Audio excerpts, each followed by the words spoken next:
Welcome my YouTube channel. Friends, हम फिर आज आप लोगों के बीच कहानी लेके आए हैं, तो सुनने के बाद एक लाइक और कमेंट सब्सक्राइब ज़रूर कर दीजिएगा। उसमें आपका कुछ खर्च नहीं होने वाला है। धन्यवाद। सुनिएगा, कहानी बड़ा इंटरेस्टिंग है, ध्यान से सुनिएगा। कहानी का शीर्षक है हमेशा सीखते रहना चाहिए। अगर आप अपनी ज़िंदगी में कुछ सीख रहे हो तो वो कभी व्यर्थ नहीं जाएगा, कभी न कभी किसी न किसी वक्त वो काम आ ही जाएगा। कहानी इसी पर आधारित है। किसी गांव में एक कारीगर रहता था जिसका एक लड़का था। कारीगर अपनी छोटी सी झोपड़ी में टोकरी बनाता था जिन्हें वह 20-20 रुपये में बेचा करता था। अब कारीगर बूढ़ा हो चुका था। उसने सोचा कि मैं अपने बेटे को यह टोकरी बनाने का काम सिखाता हूँ। लड़के से कहा कि तुम उसे सीख लो, मैं तुम्हारे दादाजी से सीखा है, ये हमारी पीढ़ियों से चला आ रहा काम है। अच्छा काम है। लड़का भी मान गया टोकरी बनाने का काम सीखने को।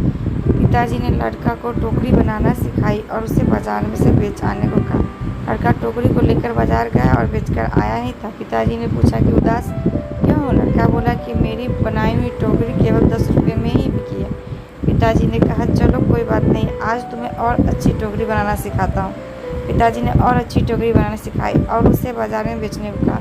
लड़का टोकरी लेकर बाजार गया और अपनी बनाई टोकरी को 15 रुपये में बेच कर आया। लड़का अब भी उदास था। पिताजी ने फिर उदासी का कारण पूछा तो लड़के ने कहा कि टोकरी केवल 15 रुपये में ही बिकी। पिताजी ने कहा कोई बात नहीं, धीरे धीरे तुम्हारी बनाई हुई टोकरी अच्छे दाम में बिकने लगेगी, तुम अच्छे से टोकरी बनाना सीखते रहो।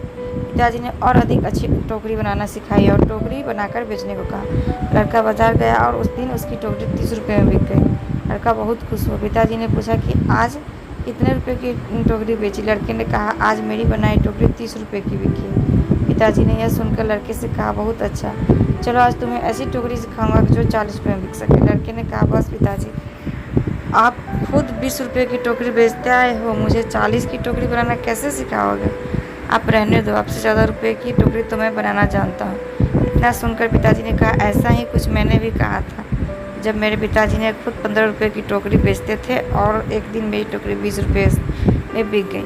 मेरे पिताजी ने मुझे 25 रुपये की टोकरी सिखाने को कहा था, मैंने सीखने के लिए मना कर दिया था और कहा था कि आप खुद 15 की बेचते आए हैं, आपसे ज़्यादा की तो मैं बेच कर आया हूँ। और तब से जीवन भर 20 रुपये की ही टोकरी बेचता रहा क्योंकि उससे ज़्यादा की टोकरी मैं सीख ही नहीं पाई। ये कहानी हमें सिखाती है कि हमें थोड़ा सा सीखने पर यह घमंड नहीं होना चाहिए कि अब मैं सब कुछ जानता हूँ, क्योंकि ऐसा हो सकता है कि हर कोई कुछ न कुछ आपसे अधिक जानता हो। हमें हमेशा कुछ न कुछ सीखते रहना चाहिए। दोस्तों, इस कहानी से हमें शिक्षा क्या मिलती है कि हमें हमेशा जीवन भर कुछ न कुछ सीखते रहना चाहिए। कभी भी सीखा हुआ व्यर्थ नहीं जाता है और आपको अगर कुछ आ रहा है तो आप उस पर घमंड नहीं कीजिए, फिर भी सीखते रहिए। तो धन्यवाद। कहानी कैसी लगी कमेंट बॉक्स में ज़रूर बताइएगा। Good night.